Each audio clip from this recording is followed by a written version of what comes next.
रूस पहुंचने से पहले ईरान में रुके वजीर खारजा एस जयशंकर आज से 3 रोजा रूस दौरे पर रवाना हुए हैं। वजीर खारजा प्रेसिडेंट इब्राहिम रईसी से की मुलाकात, काउंटर पार्ट जावेद जरीफ के साथ भी तबादला ख्याल।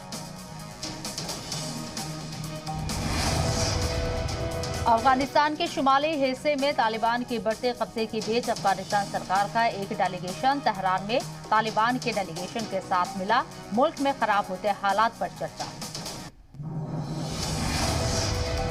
अफगानिस्तान में हिफाजती दस्तों और तालिबान के बीच फैसलाकुन लड़ाई छिड़ गई है। तालिबानी लड़ाके बादगीस प्रोविंस की दारुल हुकूमत में घुस गए हैं। पिछले 24 घंटे में तालिबान ने 6 जिलों पर कब्जा करने का दावा किया।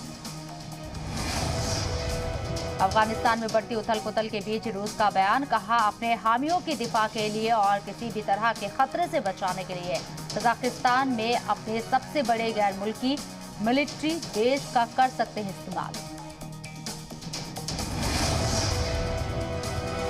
ईयू ने हंगरी में नाबालिगों के लिए एलजीबीटी से जुड़ी जानकारी साझा करने पर रोक लगाने वाले कानून की मुखालिफत की। फैसले को पलटने की अपील। गुज़िश्ता जुमेरात को लाया गया था नया कानून।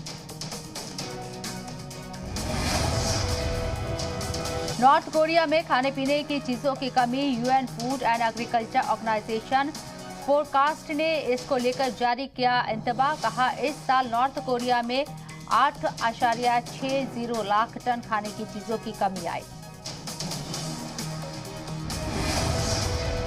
मैक्सिमो में बाढ़ ने मचाई तबाही। बहती कार में फंसे एक शख्स का लोगों ने रस्सी के सहारे किया रेस्क्यू। कोरोना वबा की वजह से टोक्यो में ओलंपिक मशाल रैली नहीं होगी। पब्लिक रैली की जगह प्राइवेट फ्लेम सेरेमनी का होगा इनेकाद। और बॉलीवुड स्टार दिलीप कुमार का 98 साल की उम्र में इंतकाल। कई दिनों से बीमार थे दिलीप कुमार। बॉलीवुड में शोक की लहर।